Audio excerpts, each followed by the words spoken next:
কালকে খেলা আজকে আমি এখানে জয়েন করলাম ওদের সাথে। সো ডেফিনেটলি ইটস চ্যালেঞ্জিং এবং BPL is himself is a challenge, big challenge. So যদিও সময় কম, বাট এইটুকু সময়ের মধ্যে যতটুকু করা সম্ভব সেটুকু করছি। বিদেশি খেলার দুজন এসছেন, দুজন খেলবেন, বাকিদের সাথে আমি যোগাযোগ করা শুরু করেছি। আশা করি হয়তো কালকের ম্যাচে পাবো না, বাট সেকেন্ড ম্যাচ হয়তো তারপরে ম্যাচ হয়তো আমাদের প্লেয়ার চলে আসবে, বা যাদের সাথে যোগাযোগ করছি তারা হয়তো চলে আসবে।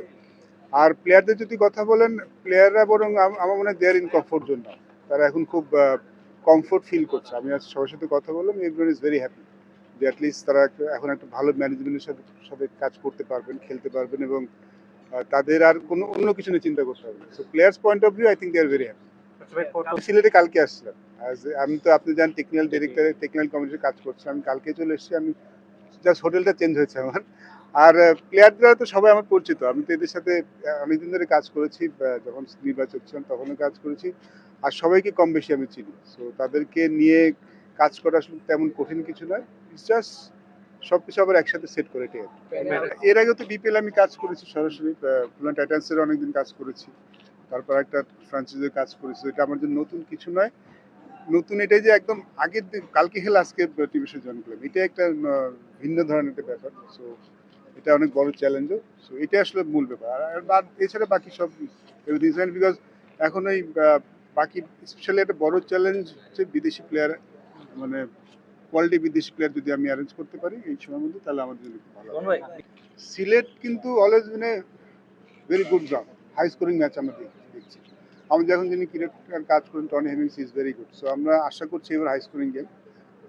ওয়েদার ইটস বিট কনসার্ন, কারণ আপনি দেখছেন এখনই কুয়াশা কিন্তু পড়া শুরু করেছে, একটু বিকাল অনেক কুয়াশা পড়ে, সেটা একটা অনেক বড় চ্যালেঞ্জ হতে পারে এই বিপিএল এর জন্য এই সময়টুকু। এছাড়া wicket I think will be fine wicket, এবং গতবার আমরা দেখেছি উইকেট খুব ভালো পেয়েছি, বিপিএল হাই স্কোরিং গেম হয়েছে। আমি এবারও সেটা এক্সপেক্ট করছি, আশা করি সেটাই হবে। আর একটা জিনিস, প্লেয়াররা সবসময় চায় সেফ এনভায়রনমেন্ট এবং মানে কোনো চিন্তা ভাবনা ছাড়া খেলা, মাঠে ধরে যেন মাঠে খেলতে পারে, মাঠের বাইরের জিনিসটা যখন তাদের চিন্তা কম করতে হয় তখন কিন্তু খেলাটা ইউজুয়ালি ভালো হয়। সো প্লেয়াররা কিন্তু সেটাই বলছে যে তারা এখন শুধু ক্রিকেটটাই মনোযোগ দিতে পারে, তাদের অন্য কিছু চিন্তা করতে হবে না, এবং এটা অনেক বড় বড় পজিটিভ একটা বিষয় যখন আমরা এই ধরনের টুর্নামেন্ট খেলি। পারফরমেন্স তো উইল কাম অ্যান্ড গো, মাঠেই বোঝা যাবে, বাট মাঠের বাইরে যেন তাদের কোনো কিছু চিন্তা করতে না হয়, সেটা আসলে সেরকম ব্যবস্থা হয়েছে। I think they are happy, এবং টিম কম বেশি একদম খারাপ নয়। হয়তো আমি যত দেখেছি দলটায় হয়তো ব্যাটিংটা একটু উইকনেস আছে, ব্যাটিং সেটা যদি আমরা কাভার করতে পারি তাহলে ডেফিনেটলি এই টিমটা ভালো করতে পারবে। কোচিং প্যালেজে আমাদের মিজানুর রহমান বাবুল জয়েন করছেন হেড কোচ হিসাবে, নাফিজ ইকবাল এজ ম্যানেজার হিসেবে জয়েন করছেন কোচিং, আর আমাদের ট্রেনার এবং ফিজিও আমাদের যারা বোর্ডে কাজ করেন তারা জয়েন করছেন। ফিজিও ট্রেনারটা খুব ইম্পর্টেন্ট হয়, তো সেই দিকটা আমরা আসলেই রাখছি না, খেলাধুলো কনসার্ন থেকে বিষয়ে সেটা চেঞ্জ হচ্ছে। এছাড়া প্লেয়ার তো আর চেঞ্জ হচ্ছে না, প্লেয়ার তো তাই আছে। আর ম্যানেজমেন্টে চেঞ্জ করতে হবে, এটাই Babul Mizanur Rahman Babul as head coach হিসেবে জয়েন করছেন। আর কেউ যারা আছেন তাদের কাউকে তাদেরকে হয়তো কাউকে, যেহেতু একটা ম্যানেজমেন্ট চেঞ্জ হচ্ছে তাদের মধ্যে তো হয়তো কাউকে হয়তো, বিকজ একটা 10টা বেশি তো আসলে ম্যানেজমেন্ট হয় না, সেখানে হয়তো কাউকে স্যাক্রিফাইস করতে হবে আমাদের। আমি কনফিডেন্ট। দেখেন চ্যাম্পিয়নশিপ তো অনেক পরের কথা, ডেফিনেটলি আমাদের শুরুটা ভালো করতে পারলে I think we can still do well.